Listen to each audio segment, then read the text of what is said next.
خونی حویلی۔ رات کی تاریکی ہر طرف اپنا راج جما چکی تھی۔ ہوا میں عجیب سی سنسناہٹ تھی۔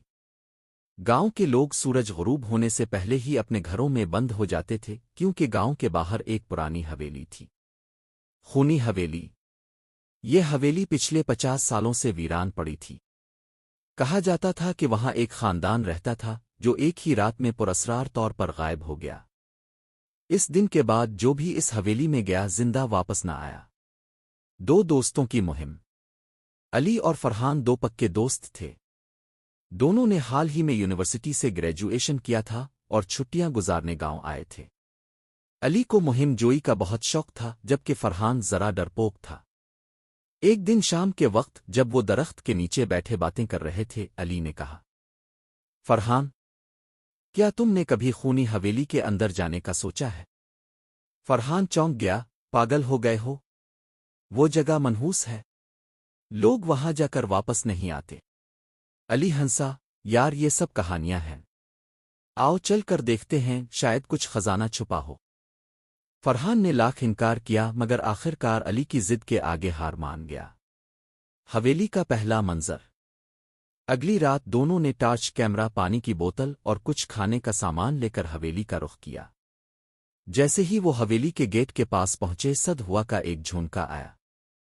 گیٹ زنگ آلود تھا لیکن علی نے زور لگا کر اسے کھول ہی دیا۔ اندر داخل ہوتے ہی ان کی سانسیں رک گئیں۔ دیواروں پر خون کے ہاتھوں کے نشان تھے، چھت سے جالے لٹک رہے تھے اور ہوا میں سڑان سی محسوس ہو رہی تھی۔ فرحان نے گھبرا کر کہا، علی ہمیں واپس چلنا چاہیے۔ مگر علی نے اس کی بات سنی کرتے ہوئے کہا، چلو اندر چلتے ہیں، اوپر والے کمرے میں۔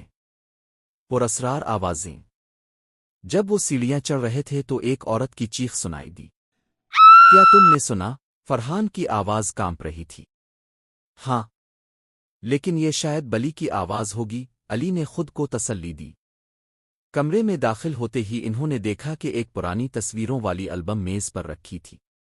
علی نے البم کھولی تو اچانک دروازہ خود بخود بند ہو گیا۔ کیمرے کی فلیش خود بخود آن اور آف ہونے لگی۔ اب فرحان بری طرح کانپ رہا تھا۔ علی، خدا کے لیے یہاں سے چلتے ہیں۔ روکی موجودگی۔ اچانک ایک دھندلی سی عورت سامنے آ گئی۔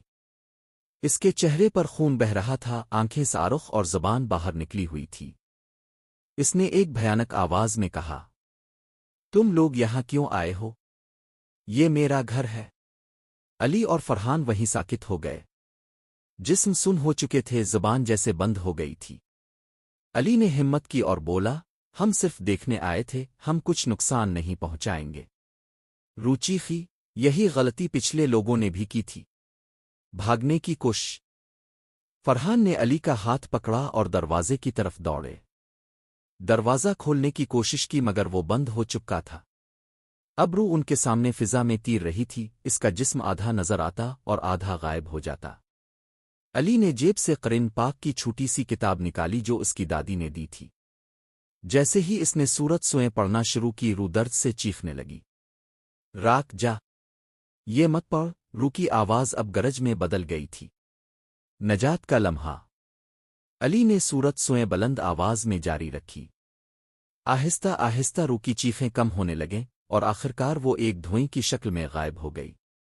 دروازہ خود بخود کھل گیا۔ دونوں دوست تیزی سے باہر نکلے اور سانس لیتے ہوئے گاؤں کی طرف بھاگے۔ اگلی صبح وہ گاؤں کے بزرگ بابا بشیر کے پاس گئے اور ساری کہانی سنائی۔ بابا بشیر نے آہستہ آہستہ کہا، وہ عورت اس حویلی کے مالک کی بیٹی تھی۔ ایک رات ڈاکوؤں نے اس کے گھر حملہ کر دیا، سب کو مار دیا اور اس نے خودکشی کر لی۔ اس کی روح بدلے کی آگ میں جل رہی تھی۔ پھر ہماری جان کیسے بچی؟ فرحان نے حیرت سے پوچھا۔ کیونکہ تمہارے ساتھ قرآن تھا۔ اللہ کے کلام کے آگے کوئی بھی روح طاقت نہیں رکھتی۔ اختتام۔ اس واقعے کے بعد علی اور فرحان نے تہیہ کر لیا کہ آئندہ ایسی مہم جوئی نہیں کریں گے۔